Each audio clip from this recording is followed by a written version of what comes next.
మీ అందరికీ యేసుక్రీస్తు అతి పరిశుద్ధ నామములో వందనములు చెల్లించుకుంటున్నాను. ఈరోజు మనము మీరందరూ కూడా దేవుని కృపను బట్టి సురక్షితంగా ఉంటున్నారని విశ్వసిస్తున్నాం. ఇప్పుడు మనము ఈరోజు లెసన్ నెంబర్ 3 చదవబోతున్నాం. సో యేసు ప్రభు జన్మము ఆయన బాల్యం గురించి ఈరోజు మనము తెలుసుకుందాం. సో పోయిన లెసన్ నెంబర్ 1 and 2 మీరు బాగా చదువుకున్నారని అనుకుంటున్నాను.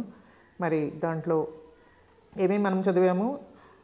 సువార్త రచయితల గురించిను, ఇంకా 4 సువార్త గురించి మనము కొంచెం లోతుగా మనము చదివి ఉన్నాం కదా. ఇంకా 4 మరి ఒక చిన్న రీక్యాప్ లాగా మనం చూసుకుంటే, 4 సువార్త దేవుడు మనకి ఎందుకు వరకు ఇచ్చారు, ఇంకా 4 సువార్తలో మనకు దొరికే ఆశీర్వాదాలు ఏంటి అనే విషయాల్ని మనము చదువుకున్నాం. సువార్త అంటే ఏంటి? సువార్త అంటే ఏంటంటే అది ఒక మంచి వార్త, ఇంకా శుభవార్త, ఒక మంచి శుభకరమైన వార్త అని మనకు తెలుసు. సో ఈ లోకంలో మనం చూస్తే ఎక్కడ కూడా ఒక శుభవార్త అనేది మనకు దొరకదు. లోకంలో చూస్తే ఎక్కడ చూసినా హత్యలు, ఇంకా మోసము, ఇంకా ఎన్నో పాపము మనం చూస్తూ ఉంటాం. కానీ మనకు బైబిల్లో ఇంకా యేసుక్రీస్తులో మాత్రమే మనకు శుభవార్త అనేది మనకు దొరుకుతుంది.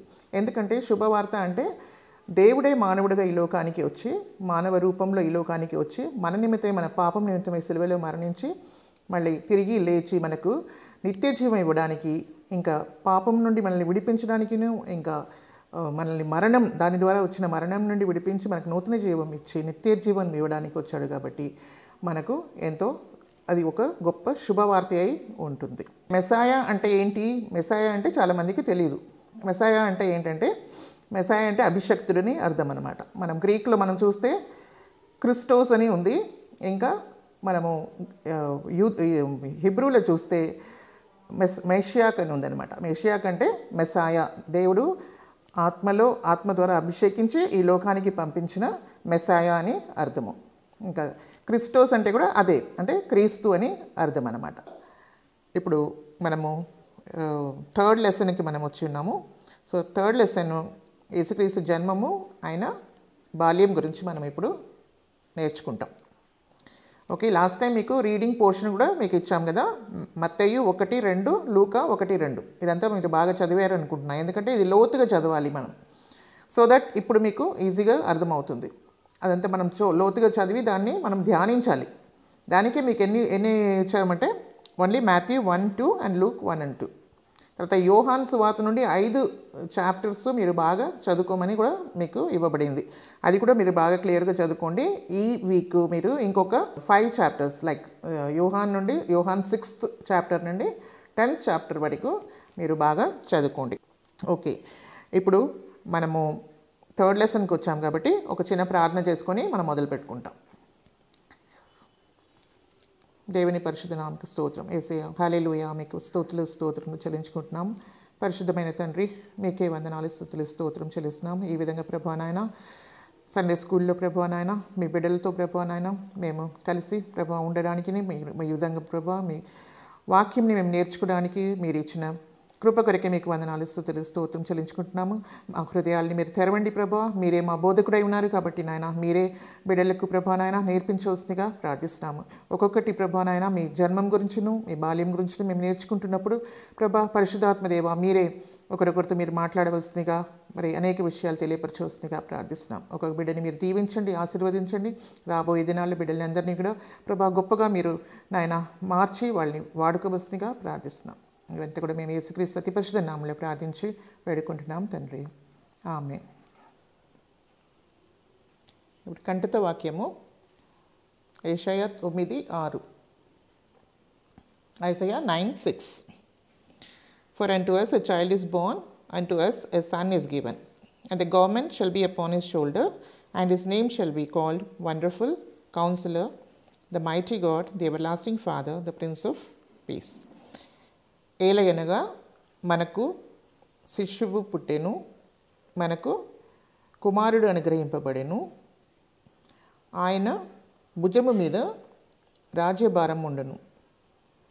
ఆశ్చర్యకరుడు, ఆలోచనకర్త, బలవంతుడైన దేవుడు, నిత్యతగు తండ్రి, సమాధానకర్తయగు అధిపతి అని అతనికి పేరు పెట్టబడును అనే వాక్యంలో మనము అనేక విషయాలు మనము చదువుకోవచ్చు.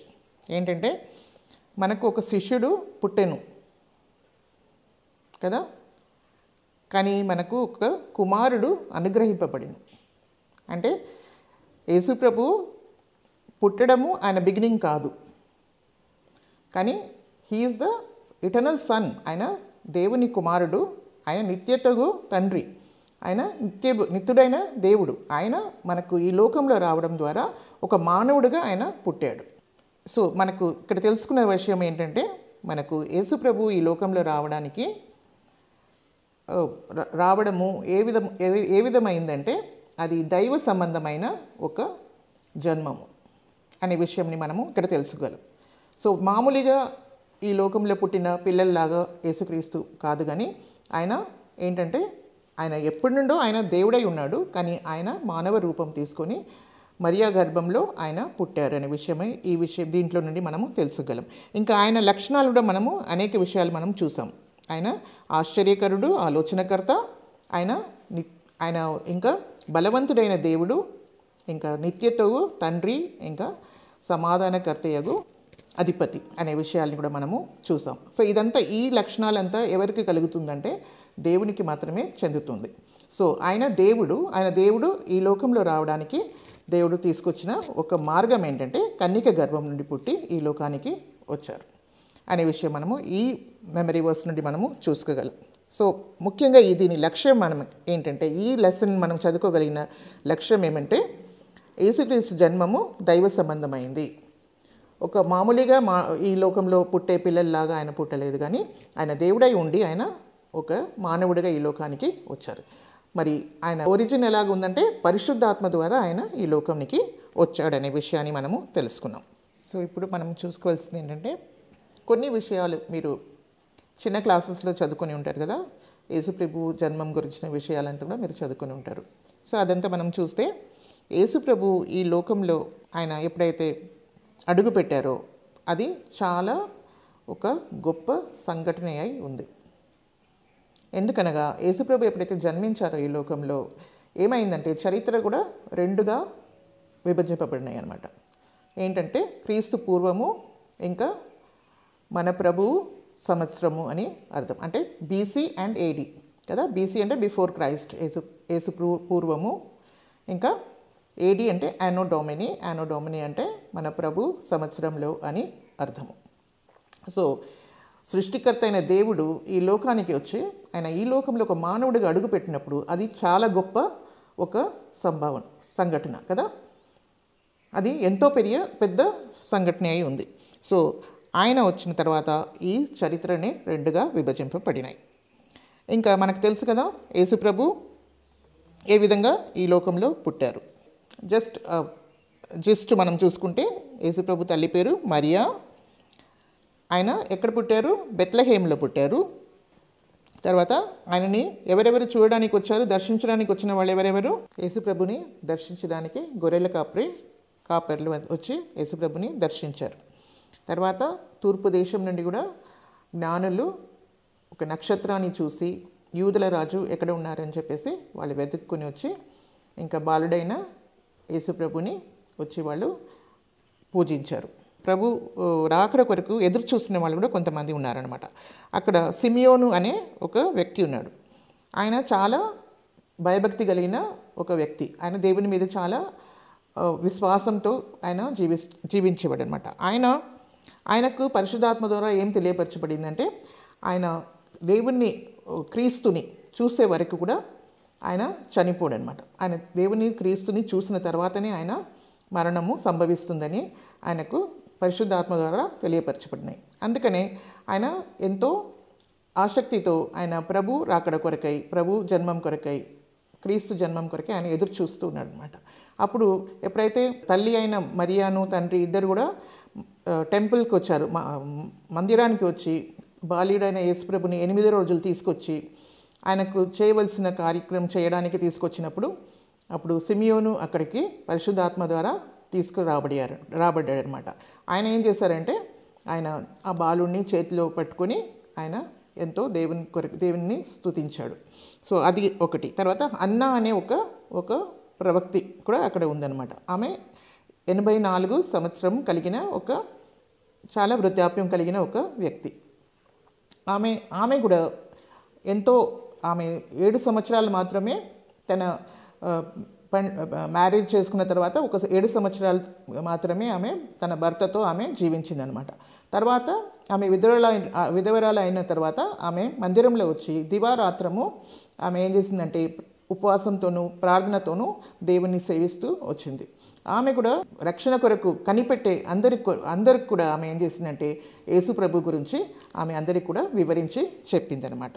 సో ఇంతమంది కూడా ఏంటంటే యేసుప్రభు జన్మించినప్పుడు వీళ్ళందరూ కూడా వచ్చి యేసుప్రభు గురించి తెలియపరిచారు. అది మాత్రం కాకుండా మన అందరికీ తెలుసు కదా,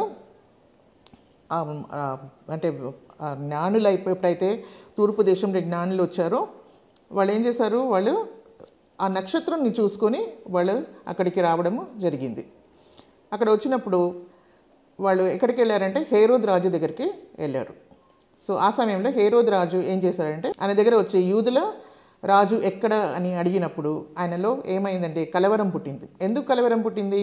ఆయన కూడా ఒక రాజు కాబట్టి ఆయన స్థలంలో ఇంకొక రాజు, యూదుల రాజు పుట్టారు అంటే ఆయనకు చాలా కలవరం కలిగి ఆయన అందరినీ పిలిపించారనమాట. ఎవరెవరిని పిలిపించారంటే ఆయన ప్రధాన యాజకులను ఇంకా స్క్రైబ్స్ని అంటే శాస్త్రులని పిలిపించి వాళ్ళతో యూదుల రాజు ఎక్కడ పుడతారు అని అడిగినప్పుడు వాళ్ళు అన్నీ చూసి వాక్యాలన్నీ చూసి వాళ్ళు ఏం చేశారంటే వాళ్ళు బెత్లెహేంలో పుడతారని చెప్పినప్పుడు అప్పుడు ఆయన మెల్లగా వాళ్ళతో తూర్పు దేశంలో వచ్చిన ఆ జ్ఞానులతో ఏమన్నారంటే మీరు వెళ్ళి మీరు బాలుడైన క్రీస్తుని చూడండి, చూసి దర్శించిన తర్వాత మీరు నాకు వచ్చి చెప్తే నేను కూడా ఆయన దగ్గరికి వెళ్ళి నేను కూడా ఆయన దర్శిస్తానని చెప్పారనమాట. సో అప్పుడు వాళ్ళు సరే అని వాళ్ళు వెళ్ళి వాళ్ళు యేసుప్రభుని ఆ నక్షత్రం ఎక్కడైతే యేసుప్రభు పుట్టారో అక్కడ ఆ నక్షత్రం ఆగినప్పుడు వాళ్ళు వెళ్ళి యేసుప్రభుని దర్శించి తర్వాత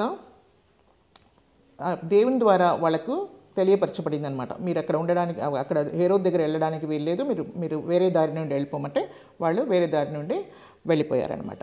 అప్పుడు ఆయన ఏం చేశారు, హేరోదు ఏం చేశారు, అక్కడ వీళ్ళు రాలేదు అని తెలుసుకున్న తర్వాత ఇంకా 2 సంవత్సరాల కింద ఉన్న పిల్లలందరినీ, బెత్లెహేంలో ఉన్న పిల్లలందరినీ కూడా ఆయన చంపేయడానికి ఆజ్ఞాపించారనమాట.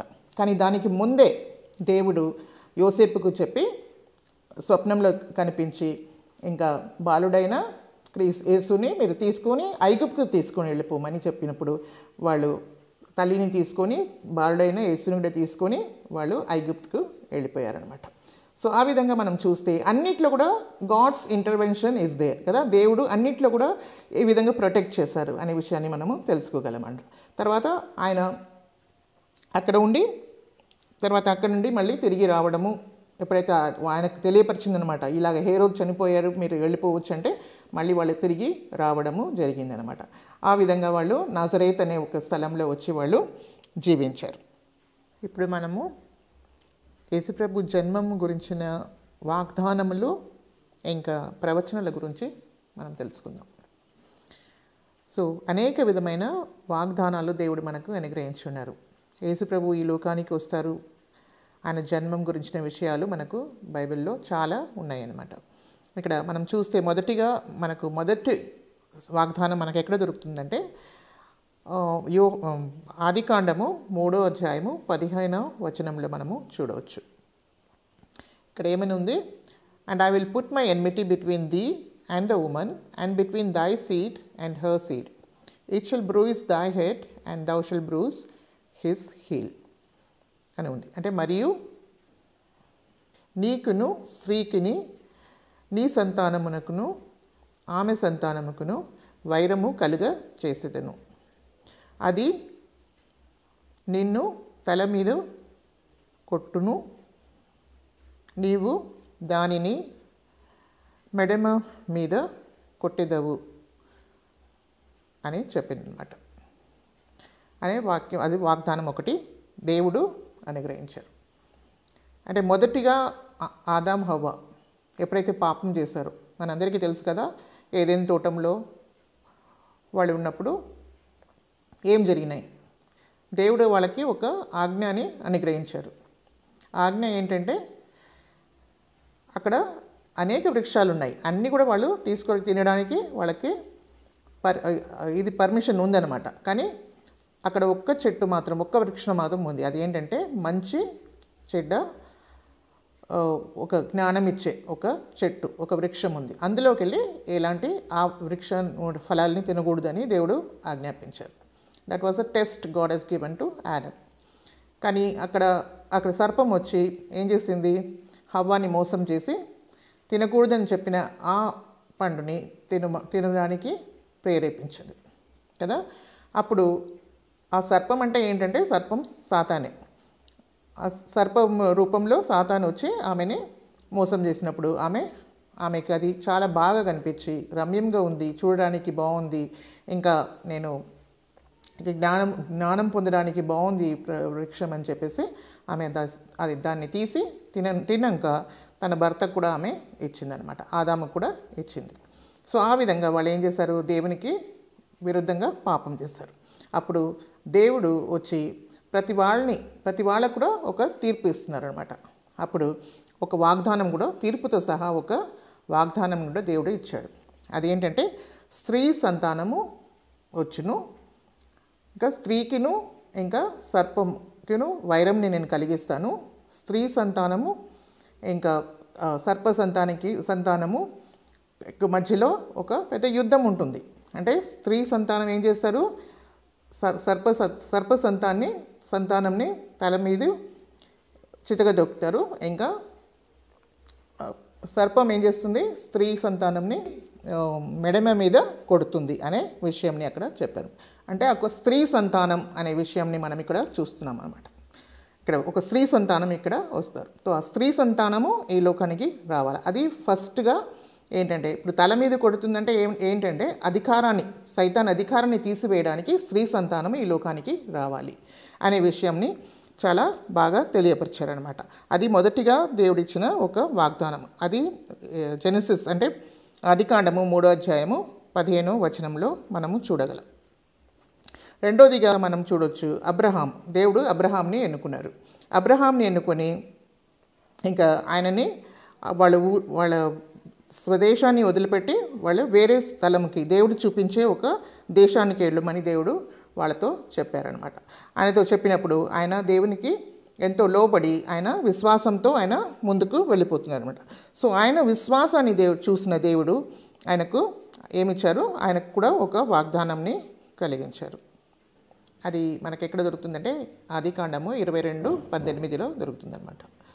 అది and in thy seed shall all the nations of the earth be blessed because thou hast obeyed my voice అని ఉంది. అంటే నీ సంతానం ద్వారా నేను లోకంలో ఉన్న అన్ని దేశంలో ఉన్న అందరినీ కూడా నేను ఆశీర్వదిస్తాను, ఎందుకనగా నువ్వు నా మాట వినినావు కాబట్టి ఈ విధంగా నేను నీకు చేస్తానని దేవుడు ఇక్కడ వాగ్దానం చేసినట్టు మనము చూస్తున్నాం. సో అబ్రహాముకు దేవుడు వాగ్దానం చేసినప్పుడు ఆయన సంతానం గురించి కూడా చెప్తున్నాడు అనమాట. కానీ ఆ సమయంలో ఆయనకు ఏ సంతానం లేరు. ఆయనకు సారా ఆయన భార్య, ఆయనకు ఎలాంటి ఒక పిల్లలు కూడా వాళ్ళకి లేరనమాట, సంతానం లేదనమాట. కానీ సంతానం గురించి దేవుడు మాట్లాడుతున్నాడు. ఆయన ఏమన్నారు, నీకు ఒక దేశంని ఇస్తాను, అది పాలు తేను ప్రవహించే ఒక దేశము, అక్కడ నీ సంతానము దాన్ని తీసుకుంటారు, దాన్ని ఇన్హెరిట్ చేస్తారనే విషయాన్ని అక్కడ దేవుడు చెప్పారనమాట.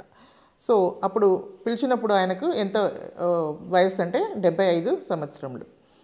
సో తర్వాత కూడా దేవుడు ఆయనతో మాట్లాడుతూ ఈ విధంగా చేస్తానని చెప్పినప్పుడు ఆయనకు మాత్రం ఇంకా సంతానము లేదు. అప్పుడు సారా ఏం చేసిందంటే, ఇప్పుడు దేవుడైతే మనకు నిబంధన అయితే చేశారు, మనకు వాగ్దానం చేశారు కాబట్టి ఇప్పుడు నాకైతే వయసు అయిపోయింది, నాకు పిల్లలు పుట్టే అవకాశాలు లేదు కాబట్టి నేను ఏ విధమైన నా దాసి అయిన హాగార్ని నా అబ్రహాంకి ఇస్తాను, అప్పుడు హాగార్ ద్వారా నాకు ఒక కుమారుడు కలగొచ్చు అని చెప్పేసి ఆమె ఓన్ ప్లాన్ని ఆమె చేసుకుంటుందన్నమాట. ఆమె ప్రణాళిక ప్రకారము అబ్రహాం కూడా హగార్ ద్వారా ఒక కుమారుడిని కంటాడనమాట. ఆయన పేరు ఏంటంటే ఇష్మాయిల్. కానీ దేవుడు ఏం చెప్పారు, ఇష్మాయిల్ ద్వారా ఈ నిబంధన ఉండదు, నీకు వారసుడు ఇస్మాయిల్ కాదు, కానీ సారాయి ద్వారా వచ్చే కుమారుడు మాత్రమే నీకు వారసుడు అవుతాడు అని చెప్పాడనమాట. అప్పుడు అప్పుడు అప్పుడు ఎప్పుడైతే ఆ మాట చెప్పారో అప్పుడు ఆయనకు ఎంత వయసు అంటే 99 years, 99 సంవత్సరంలో అనమాట. ఆ సమయంలో అప్పుడు ఆ విధంగానే ఆయన విశ్వాసంతో ఆయన నమ్మాడు. అబ్రహాం ఎవరు? చాలా విశ్వాసం కలిగిన ఒక వ్యక్తి అనమాట. సో ఆ విధంగా విశ్వాసం ఉంచినప్పుడు దేవుడు ఆ సమయంలో ఆయనకి ఎప్పుడైతే 100 years అయిందో అప్పుడు ఆయనకు ఒక కుమారుడు కలిగిందనమాట. కుమారుడు పుట్టాడు, సారా ద్వారా పుట్టారనమాట. అప్పుడు దేవుడు అబ్రహాంకిను సారాకును పేరు కూడా మార్చాడు. అబ్రాహాంని అబ్రహామును, సారాయిని సారా అని పిలిచారనమాట. అప్పుడు వాళ్ళకి ఒక కుమారుడు పుట్టారనమాట. ఆ కుమారుని పేరేంటి? ఈసాకు ద్వారా ఇప్పుడు ఈసాకి వాళ్ళకు సంతానం అనమాట, నిజమైన సంతానం అంటే వాగ్దానం చేయబడిన సంతానము ఈసాకే, ఇష్మాయిల్ కాదు అనే విషయం మనము తెలుసుకోవాలి.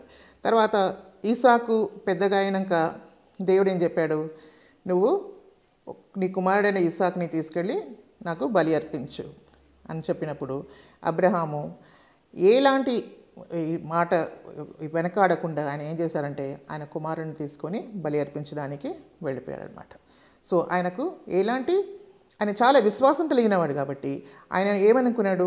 దేవుడే నాకు ఈ కుమారుడిని ఇచ్చారు కాబట్టి ఈ కుమారుని నేను అర్పించినా దేవుడు ఆయన్ని మళ్ళీ తిరిగి లేపడానికి ఆయన సమర్థుడు కాబట్టి నేను ఎంత మాత్రం భయపడవలసిన అవసరం లేదు అని చెప్పేసి దేవుని మీద ఎంత మాత్రం కూడా అనుమానం పడకుండా ఆయన ఎంతో ధైర్యంగా ఆయన వెళ్ళి దేవునికి అర్పించడానికి వెళ్ళిపోయాడంట. చూసారా, ఆయనకి ఎంత గొప్ప విశ్వాసం ఆయనకు కలిగింది.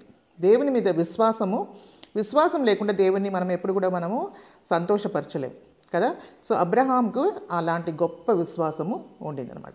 సో తీసుకెళ్ళి ఆయన అర్పించడానికి కూడా వెళ్ళిపోయాడు. అర్పించడానికి ఆయన ఖడ్గం కూడా తీసుకొని ఆయన కుమారుని మీద వేయడానికి పోయే టైంలో దేవుడు అడ్డొచ్చి ఆయనను ఏమన్నారు? అలాగా ఏం చెయ్యొద్దు అని చెప్పేసి ఆయన్ని ఆపేశాడనమాట. అప్పుడు దేవుడు చెప్పిన వాగ్దానం ఇది అనమాట. అప్పుడు దేవుడు మనకి ఇచ్చిన వాగ్దానం ఏంటంటే, నా మాట విన్నావు కాబట్టి నీతో నేను ఎలాంటి నిబంధన నేను చేస్తున్నానంటే, నీ సంతానం ద్వారా ఏం చేస్తాను? నేను దేశమంతా, లోకంలో ఉన్న అన్ని దేశాలు నేను ఆశీర్వదిస్తాను అనే వాగ్దానంని దేవుడు అనుగ్రహించారు. సో యేసు ప్రభు ఎవరు? అబ్రహాము వంశావళి నుండే వచ్చారనమాట. సో ఈ విధంగా మనం చూస్తే అక్కడ అబ్రహాంకి ఎలాంటి పిల్లలు పుట్టే అవకాశం లేదు, ఈవెన్ సారా కూడా లేదు. ఆ విధమైన ఇంపాసిబుల్ సిచ్యువేషన్స్లో ఏదైతే అసాధ్యమో, మానవులకు అసాధ్యమో అది దేవునికి సాధ్యం. కాబట్టి దేవుడు ఏం చేశారంటే ఆ విధమైన పరిస్థితి వచ్చే వరకు కూడా వెయిట్ చేసి తర్వాత కుమారుణ్ణి అనుగ్రహించారు. సో ఈ విధంగా అబ్రహాము చేసిన అంత గొప్ప త్యాగం, అంత గొప్ప విశ్వాసాన్ని బట్టి దేవుడు అబ్రహాంని ఎన్నుకున్నారనమాట. సో అబ్రహాంని ఎన్నుకొని ఈ విధమైన వాగ్దానాన్ని దేవుడు అనుగ్రహించారు. అది మనము నూతన నిబంధనలు కూడా మనం చూస్తే గలతీ పత్రిక 3వ అధ్యాయము 8వ వచనం కూడా మనము చూడవచ్చు. అక్కడ ఏమని ఉందంటే, నీ సంతానముకి ఇస్తానని చెప్పారు. సంతానములకు అని కాదు, not the seeds, only the seed. So అది ఒక్క వ్యక్తిని చూపిస్తుంది అనమాట. అంటే ఆ వ్యక్తి ఎవరంటే యేసుక్రీస్తు. సో మనం ఇక్కడ ఏమేమి చూసాము? మొదటిగా ఒక స్త్రీ సంతానం వస్తారు, తర్వాత అబ్రహాము ద్వారా అబ్రహాము సారా ద్వారా ఒక కుమారుడు వస్తారు. సో ఆయన సంతానం ఒకటి సింగిల్ పర్సన్ని అది చూపిస్తున్నారనమాట. సో అది ఎవరు? అబ్రహాం ద్వారా యేసుక్రీస్తు వస్తారనే విషయంని కూడా మనము ఇది చూడాలి. Now to Abraham and his seed wear the promises made, he saith not unto seeds as of many, but as of one, and to thy seed which is Christ. So ఇక్కడ కూడా మనము నూతన నిబంధనలో కూడా మనము అది ఫుల్ఫిల్మెంట్ని ఇక్కడ మనము చూడగలమాట. సో ఇక్కడ అబ్రహాముకి ఆయన సంతానంకి ఈ వాగ్దానము చేయబడింది. అంటే సంతానములకు అని కాదు, ఇంకా అనేకులకు అంటే అబ్రహాంకు ఇంకా ఎంతోమంది ఉంటున్నారు కదా పిల్లలు, వాళ్ళందరినీ కాదు కానీ ఒక్క సంతానం గురించి ఇక్కడ మాట్లాడబడుతుంది. ఆ సంతానం ఎవరంటే క్రీస్తే అనే విషయం కూడా మన నూతన నిబంధనలో ఏముందంటే అది ఫుల్ఫిల్మెంట్ని మనము ఇక్కడ చూస్తున్నాం. ఇంకా నెక్స్ట్ ఇంకొక ప్రవచనం కూడా మనం చూస్తాము. ఇది ఆదికాండము 49:10, ఆదికాండము 49:10 10లో కూడా ఒక వాగ్దానము ఇవ్వబడింది అనమాట. ఇక్కడ ఏంటంటే the సెప్టర్ shall not depart from JUDA, scepter shall not depart from Judah, nor a lawgiver from between his feet, until Shiloh come, and unto him shall the gathering of the people be. అని ఇక్కడ ఇంకొక వాగ్దానము ఇవ్వబడింది. ఇదేంటంటే యూదా గోత్రం నుండి యేసుక్రీస్తు వస్తారు అనే విషయంని కూడా మనకి ఇక్కడ తెలియపరుస్తుంది అనమాట. యూదా గోత్రం నుండి రాజరికం చేయడానికి ఒక కుమారుడు వస్తాడు అనే విషయాన్ని మనం చూడగలం అనమాట. అంటే ఇప్పుడు మనం ఏంటి చూస్తున్నాము, మొదటిగా ఒక స్త్రీ సంతానం, ఇంకొకటి సెకండ్గా అబ్రహాము సంతానం, తర్వాత అబ్రహాం సంతానం కాకుండా ఇంకా మనం ఇంకా మోర్ వీఆర్ కమింగ్ క్లోజర్, అది యూదా గోత్రం నుండి వస్తారు. చూడండి ఎంత క్లారిటీతో, అంటే ఇది ఎలాగ ఉంటుందంటే మనం ఈ బైబిల్లో మనం యేసుప్రభు వచ్చేది ఈ డిడక్టివ్ మెథడ్ అని ఉంది. డిడక్టివ్ మెథడ్ అంటే జనరల్ టు స్పెసిఫిక్ అనమాట. జనరల్ టు స్పెసిఫిక్ అంటే ఫస్ట్ మనం ఏం చేస్తాము, ఒక స్త్రీ గురించే చెప్పారు, స్త్రీ సంతానంగా వస్తారు యేసుప్రభు. తర్వాత అబ్రహాము సారాయి ద్వారానే పుట్టాలి. తర్వాత ఇంకా థర్డ్లీ ఇప్పుడు యూదా గోత్రం నుండి వస్తారు. సో ది నేరో అయిపోతూ ఉంటుందన్నమాట. సో ఎలాగ వస్తుందంటే మనము ఇప్పుడు యూదా గోత్రంలో యేసుప్రభు పుట్టుతారు. ఆ మెస్సాయ అనే వాగ్దానం చేపట్టిన ప్రభువు ఎవరైతే ఉన్నారో, ఎవరైతే సైతాన్ తలని చిత్తగా కొట్టబోతున్నారో ఆయన ఈ విధంగా వస్తారు అనే విషయంని మనము చూడగలం అన్నమాట. ఇంకా fourthly we can also see in 2 Samuel 7:12 నుండి 14 వరకును, ఇంకా ఐజాయా 11:1-10లో మనం చదివితే ఇంకొకటి మనకేం తెలుస్తుందంటే ఆయన యూదా గోత్రం నుండి వచ్చి తర్వాత దావీదు సంతానంగా, అంటే రాజు అయిన దావీదు సంతానంగా ఆయన ఉంటారు. అంతేకాకుండా దావీదుకి ఎంతోమంది పిల్లలు ఉన్నారు కదా, అలా కాదు, దావీదు సింహాసనం మీద కూర్చొని ఏలే ఒక రాజు, అది దావీదు సంతానం. ఆ విధంగా ఆయన వస్తారు. సో ఎంత నేరో డౌన్ అయిపోతుంది కదా, యూదా గోత్రం నుండి ఇప్పుడు దావీదు కుమారుడు, ఇంకా దావీదు కుమారుడే కాదు, దావీదు సింహాసనంలో కూర్చునే ఒక రాజు. మీకా 5:2 దీంట్లో ఏమైనా ఉంది, but thou Bethlehem Ephrathah, though thou be little among the thousands of Judah, yet out of thee shall he come forth unto me, that is to be the ruler in Israel, whose going forths have been from of old, from everlasting అనే వాక్యం మనం ఇక్కడ చూస్తున్నామంట. అంటే ఆయన Bethlehem అంత ఒక చిన్న ప్రాంతంగా ఉన్నప్పటికీ కూడా అందులో నుండి ఎవరు వస్తారంట, అందరికన్నా గొప్పవాడు అందులో నుండి వస్తారు అనే విషయంని, అంటే ఒక రూలర్ ఏలేవాడు అక్కడ నుండి బెత్లెహేమ్ నుండి వస్తారనే వాక్యము. మరి ఆయన నిత్యత్వము రూల్ చేసే ఒక దేవుడు అనే విషయాన్ని కూడా మనము, రూల్ చేసే ప్రభు అనే విషయాన్ని కూడా మనం అక్కడ చూడగలం అన్నమాట. సో ఈ విధంగా మనం చూస్తే ఎక్కడ పుడతారనే విషయాన్ని కూడా మనకి ఇక్కడ తెలియపరచుంది. ఐజాయా 7:14లో మనం చూస్తే ఈ విధంగా ఉంది, Therefore the Lord himself shall give you a sign, behold, a virgin shall conceive and bear a son, and shall call his name Emmanuel. అంటే ఇక్కడ మనకేమని ఉందంటే ఒక కన్యక గర్భంలో పుడతారు. మెస్సయ్య ఎవరు దగ్గర దొరుకుతారంటే కన్యక గర్భంలో పుడతారు. సో ఇట్స్ మోర్ స్పెసిఫిక్గా వచ్చేస్తుంది కదా, ఒక కన్యక గర్భంలో పుట్టాలి. అక్కడ స్త్రీ అని చెప్పారు, ఇక్కడ లాస్ట్కి వచ్చేసరికి ఇక్కడ ఏముంది, ఒక కన్యక గర్భంలో ఆయన పుట్టాలి. తర్వాత ఆయన పేరేమని Emmanuel, by interpretation it means God with us, దేవుడు మన తోడు ఉన్నాడని అర్థం. అంటే దేవుడే మానవుడిగా ఈ లోకానికి వచ్చారు, మనతో ఉంటున్నారు అనే అర్థం అనమాట, దాని అర్థము. సో ఈ ప్రామిసెస్, ఎన్ని ప్రామిసెస్ మనకి ఇచ్చారు, చాలా ప్రామిసెస్ మనకు ఇచ్చారనమాట. ఈ ప్రామిసెస్ అంతా మనము అన్ని కలుపుకొని మనం చూస్తే ఇదంతా కూడా యేసుక్రీస్తులో ఏమైంది, నెరవేర్చబడినాయి అనే విషయాన్ని మనం చూసినప్పుడు యేసుప్రభు ఒక సామాన్యంగా ఈ లోకంలో పుట్టలేదు, దైవ సంబంధంగా ఆయన పుట్టారు. ఆయన ఒక కన్యక గర్భంలో పుట్టారు, పరిశుద్ధాత్మ ద్వారా ఆయన పుట్టారు. తర్వాత ఈ విధంగానే రావాలి, ఒక స్త్రీ సంతానంగా రావాలి, తర్వాత అబ్రహాం ద్వారా రావాలి, అబ్రహాం తర్వాత యూదా గోత్రంలో పుట్టాలి, ఇంకా యూదా గోత్రం తర్వాత దావీదు కుమారుడిగా పుట్టాలి, ఆయన రాజుగా ఉండాలి, తర్వాత ఆయన బెత్లెహేంలో పుట్టాలి, తర్వాత ఆయన ఒక కన్యక గర్భంలో పుట్టాలి. సో ఆల్ దీస్ థింగ్స్ ఎన్ని ఉన్నాయి, ఇదంతా కూడా అంటే వాగ్దానము ఇంకా ప్రవచనాలు అన్నీ కూడా యేసుక్రీస్తులో నెరవేర్చబడినాయి. అందుకనే యేసుప్రభుయే నిజమైన సత్యమైన మెస్సాయ, ఆయన నమ్మడం ద్వారానే మనకు రక్షణ దొరుకుతుంది అనే విషయాన్ని మనం అర్థం చేసుకోవడానికి కొరకై ఇదంతా కూడా మనకు రాయబడి ఉందన్నమాట. ఇంతవరకు మనము మెస్సాయ గురించిన వాగ్దానములు ఇంకా ప్రవచనముల గురించి మనం నేర్చుకున్నాము. నెక్స్ట్ పార్ట్ 2లో మనము దాని నెరవేర్పుని యేసుక్రీస్తులో అది ఏ విధంగా నెరవేర్చబడినాయి అనే విషయాన్ని మనము నేర్చుకుందాం. ఇప్పుడు ఒక చిన్న ప్రార్థన చేసుకొని మనం దీన్ని ముగించుకుందాం. కళ్ళు మూసుకోండి, ప్రేయర్ చేస్తాం. పరిశుద్ధ తండ్రి, మీకు స్తుతులు స్తోత్రములు చెల్లించుకుంటున్నాం దేవా. ప్రభా, ఇంతవరకు ప్రభా నాయన మీ సన్నిధిలో ప్రభా అనేక విషయాలని ప్రభా మీ ప్రవచనంని మీరు ఆయన మీ వాగ్దానాలని మేము నేర్చుకోవడానికి మీరు ఇచ్చిన కృప కొరకే మీకు స్తుతులు స్తోత్రం చెల్లించుకుంటున్నాము. నాయన విన్న బిడ్డలు ఒక్కొక్కరిని మీరు దీవించండి, మీరు ఆశీర్వదించండి ప్రభా. మీరు ఎంతో గొప్ప రక్షకుడు, మమ్మల్ని ప్రేమించి ఈ లోకానికి వచ్చి ప్రభా అనేక విధంగా ప్రభా మీరు మాకు తెలియపరుస్తున్నారు ప్రభా. ఏ విధంగా మమ్మల్ని రక్షించడానికి ఈ లోకానికి వచ్చారనే విషయాల్ని మీరు మాకు నేర్పిస్తున్నందుకే మీకు స్తుతులు స్తోత్రం చెల్లించుకున్నాం. ఒక్కొక్క హృదయంని ఒక్కొక్క బిడ్డల్ని మీరు దీవించండి, మీరు ఆశీర్వదించండి.